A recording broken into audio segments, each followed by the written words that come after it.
Chemicals are today everywhere. It's in the food, it's in the air, it's in the water, soil, it's in the milk. The mother's milk today is contaminated. Currently there are more than 80,000 chemicals which are being used. 99% of them are not tested for safety. From one side we poison your food and then you get sick. Other side will give you more poisons to ensure that we make money here also. We make money there, we make money here. Whichever way you go, we make money.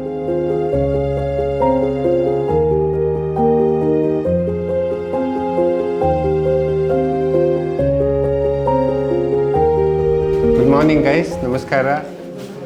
So as she said, my name is Merwin Fernandes. Me and my wife Regina, we run an organic farm, a natural farm in Sakleshpura. We grow different varieties of crops. Of course, we don't use any chemicals and pesticides, that goes without saying. Today I will cover about the toxins. And of course, all of us know today that there are a lot of dangerous toxins which are floating around, especially in our food. Okay? That is common knowledge. Okay? So I'm not going to spend much time about that. But we will go beyond that into some of the areas which may come as a shock, a surprise to many of you. Okay. First of all, chemicals are today everywhere, toxic chemicals. It is not just food, it's in the food, it's in the air, it's in the water, it's everywhere. Soil, it's in the milk, the mother's milk today is contaminated. So it is like really become ubiquitous, toxic chemicals. Currently there are more than 80,000 chemicals which are being used. I'm talking about not just in food, but in all kinds of products we come across. Okay. Packaging and so many other things. Over 80,000 chemicals. And 98 or 99% of them are not tested for safety. Okay. Because simply there are too many of them floating around and it's too expensive to test, and that profit comes as a primary thing. So they are not tested for safety. Many of them are what is known as neurotoxic. When I say neurotoxic, it causes various kinds of brain related, it damages your brain and causes various kinds of brain related diseases. Okay. Dementia, Alzheimer's, early aging, and many of those things. Many of them are carcinogenic. When I say carcinogenic, they are something which can cause cancer, okay. Cancer causing agents. And several of them are used in our food today. Simply put, never in the history of our evolution we have been exposed to this level of toxic chemicals. I mean, our body has been designed by nature wonderfully to take care of a lot of toxins that enter our how to detoxify, get rid of them, our liver, our kidneys, all of those do the function. But over a period of evolution, they have been exposed to naturally occurring toxins. There are certain naturally occurring toxins which are in small quantities and occasionally. It has never been designed for this kind of overload. So, like in any system, if the system can handle, let's say an X amount, and now you load it with 10 times X, 100 times X, it simply collapses. That is what happened to our body. It's not that our body is bad or it's not been well designed, it's been extremely well designed. But this level of load that we are subject to today is far beyond its capacity. And how did we get here? Where did it all start? You can broadly say the big change happened post Second World War. Now what happened during the Second World War? There were two major industries which came up. One is oil, because the entire war was run based on oil, because right from your planes to tanks to everything required petroleum, oil. And oil industry became very big all over the world. Okay. Second is poisons. Why so? Because poisons were manufactured on a large scale to kill people, to kill humans. I mean, we are being told that it's the Nazis who used on Jews and things like that. Yes, it's true, but that's not the only thing which happened. Every major country, including America, including UK, every major country in the Second World War was involved in a big time in producing toxins to kill people. What is known as the biological warfare, chemical warfare, and all of that. Okay. So this also led to the emergence of mega industries, big industrial corporations, business corporations in these two fields, in chemicals and in oil. Okay. Huge transnational companies with tremendous muscle and financial power, etc.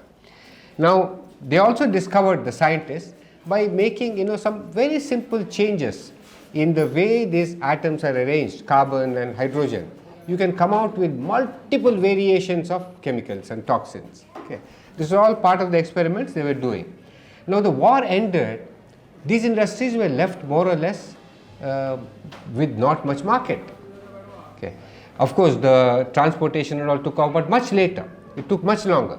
There was a huge glut, there was a huge capacity they had created, and there were no takers, no business enough to sell. So what do? They looked at starting two things. Oil industry discovered that you can make fertilizers out of oil. Your urea, which helps the growth of the plants, etc., can be manufactured out of oil.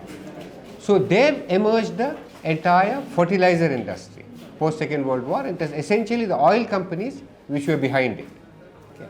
And that then we know the history, so-called Green Revolution, which happened in India in the 70s. It happened earlier in the West, but large-scale use of chemical fertilizers. Now, when this happened, what happened is, till then, the farming, today we say organic farming, are you organic, etc.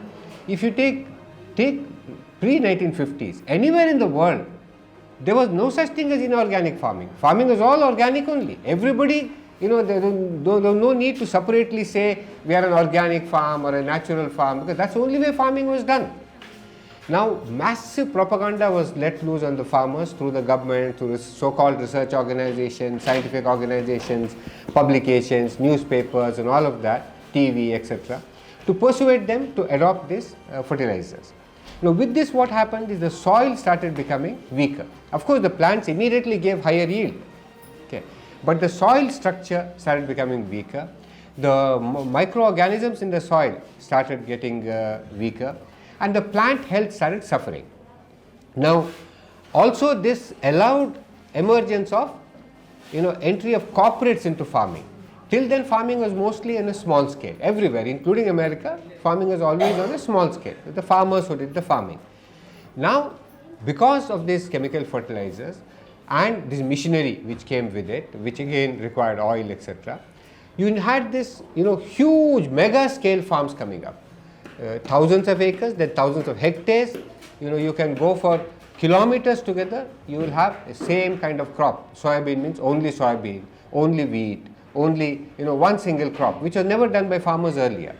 Now this kind of what we call as monoculture is alien to nature. In nature, if you see anywhere, simple, you walk around here and see, whatever comes up in nature is always diverse, is never the same variety. Even if you have just a barren piece of land where the weeds are allowed to grow, unless now because of human interference certain weeds have taken over, but otherwise it's a variety of weeds that come up, okay, and they keep circulating. Now, when we started growing like this, monocultures, they became an ideal breeding ground for pest attacks and other diseases, because what happens is this, when a pest comes, it has a continuous kilometers together of the same crop. Typically, how it was done was different crops were intergrown. So then when they come, they can't run through like that, so they get confused, and they, few plants may suffer, but you will not have the entire farms. So now with this, the same, earlier I talked about the chemical industry, that came into play, saying whatever poisons they are already making, now they said we can use the same poisons to kill pests. Pests are coming because of the wrong usage of this thing. They didn't go to the root of the problem, but started dishing out the chemical pesticides and weedicides and all that. So that's all history. So what happened, as I said, the first vicious cycle was the destruction of the soil and the plant health. Once the soil goes, soil is the basis. Like for us, a gut is the basis. The microbiome, the bacteria in a gut is the basis of our health. Once that gets destroyed, then our health gets destroyed. Similarly, in the soil, is the basis, where you have all these microorganisms, earthworms and all of that. Once they get destroyed, then obviously the plant health suffers, and the plant health suffers, so you go for more fertilizers. So that was a vicious cycle, further deterioration of the soil and the plants, more fertilizers. So anywhere people have gone through farming, they know when they use fertilizers, initially it's only one round is applied, then it will not, boost will be there, but then it will flatten off and start falling. Then you need 2 rounds, then you need 3 rounds, and it goes on like that. It's a vicious cycle. Then with this, the plants becoming weak, now you need to, pest attacks becomes common, and you need to spray various kinds of poisons. So you get into the second vicious cycle, where your not only your the fertilizers are destroyed, but your chemicals in the sprayed now are further damaging the soil and the plants. Now obviously the fruit produced from such, whether it's the vegetables or fruits or cereals or whatever, also lacks the true nutritional content. So with that, your health starts suffering. Okay. And when you have that kind of food, one is you have taken in a lot of poisons. Secondly, the food itself no longer has the medicinal properties, because those medicinal properties in the food came from the bacteria in the soil.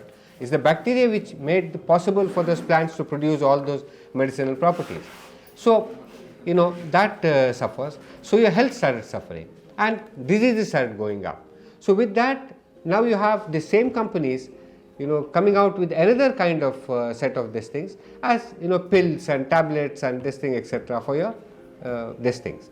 So the perfect marriage of that happened when Monsanto, which is the largest chemical company in the world, making the all these poisonous chemicals as well as genetically modified seeds and all that, which control both the seeds and the chemicals, got acquired, or rather married Bayer, which is the largest pharma company in the world. So it's a perfect marriage. From one side we poison your food and then you get sick, other side will give you more poisons to ensure that we make money here also. We make money there, we make money here. Whichever way you go, we make money. So that's the history briefly. So now let me come to, as I said, I will not go much deeply into the poisons in our food because it's a well-known topic. Today when you look at toxins, there are 2 kinds of toxins broadly.